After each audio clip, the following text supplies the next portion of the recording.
नाज़रीन, सिंधु दरिया में चाड़ खां पोइ यूसी आमरी जा 6 ॻोठ पाणी हेठि अची विया। लिंक रोड तां दरिया जो पाणी ओवरटॉप थियण सबबि ॻोठनि जो ज़मीनी राब्तो कटिजी वियो आहे। उन हवाले सां ॾिसूं था सागर सोलंकी जी रिपोर्ट। सिंध जे हुक्मराननि जी महा करप्शन जे करे सिंध जो रूह अॻु ई झुरियल हो त मौजूदा बरसातुनि ऐं सिंधु दरिया में आयल चाड़ सबबि सिंध ज़ख़्मी पिण थी पई आहे। हर तरफ़ बरसात ऐं दरियाई ॿोॾि जे करे सिंध दर्दनि जो दास्तान बणिजी वई आहे। मौजूदा बरसात ऐं ॿोॾि सॼी सिंध जी मांझनि तिलके में बि ॾुखनि पीड़ाहनि सूरनि ऐं बेबसी लाचारी वारी सूरत हाल पैदा करे छॾी आहे।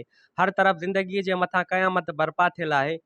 सॼी सिंध जी मांझनि तिलके जी यूसी आमरी जा 6 ॻोठ अयूब ठेबाठी, मौलाबख्श बिरामाणी, हाजी आचर लुंड, याकूब पांवर ऐं ठेबाठ जेके मुकमल दरियाई पाणी जे घेरे में आहिनि ऐं सवें ख़ानदान उन्हनि ॻोठनि में फाथल आहिनि जेके मदद जे लाइ वांझाए रहिया आहिनि। पर तक जे चूंडियल नुमाइंदनि तोड़े इंतिज़ामिया उन्हनि जी का बि वाहर नाहे कई। ॻोठाणनि इंतिज़ामिया तोड़े चूंडियल नुमाइंदनि खां ॻोठनि में फाथल माण्हुनि खे महफ़ूज़ हंधनि ॾांहुं मुंतक़िल करण जे लाइ ॿेड़ी जी घुर कई, पर इंतिज़ामिया ॻोठाणनि खे उहा ॿेड़ी बि न ॾिनी।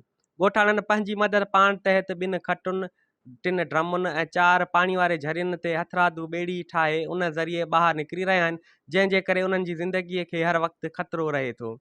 जॾहिं त ॻोठ में केतिरा ई कचा घर किरी पट पइजी विया आहिनि। उन्हनि घरनि खे किरंदो ॾिसी दिलि जा दौरा पवण सबबि ॻोठ आचर लुंड जा रहवासी 2 ॼणा फोत पिण थी विया आहिनि। ॻोठाणनि चूंडियल नुमाइंदनि तोड़े इंतिज़ामिया जे बेरहमाने अदा कयल किरदार ते अफ़सोस कंदे आवाज़ टीवी न्यूज़ सां ॻाल्हाईंदे चयो त तकरीबन 5-7 ॻोठ आहिनि।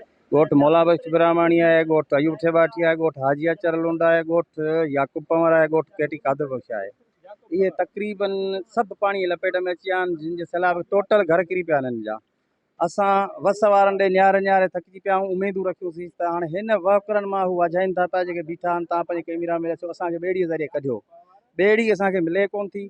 असां कल्ह पंहिंजो हिकिड़ो जनाज़ो ॻोठ मां डेड थी आहे, उहो टायरनि ते ऐं ड्रमनि ते ॿधी असां ॻोठ खां ॿाहिरि कढियो आहे। असांखे न को का ॿेड़ीअ जी सहूलियत आहे, न को असांखे का एतिरी बुख आहे, न को असांखे हिननि जो को इमदाद ई खपे थो। इहे टेंट बि वञी पाण खपाइनि, पेट भरीनि, इहो इमदाद या कटा बि वञी पाण खणनि, पर असांखे ॿेड़ी त ॾिनी वञे। उन महिल सभु माना हिते असां वटि हींअर वोटनि जे टाइम ते असां वटि था अचनि। हींअर को बि असांखे रुगो केरु फ़ोन करे पुछे बि नथो त मुआ हो बचा हो, रुगो ईअं ख़ाली रोड था चकर था हणनि।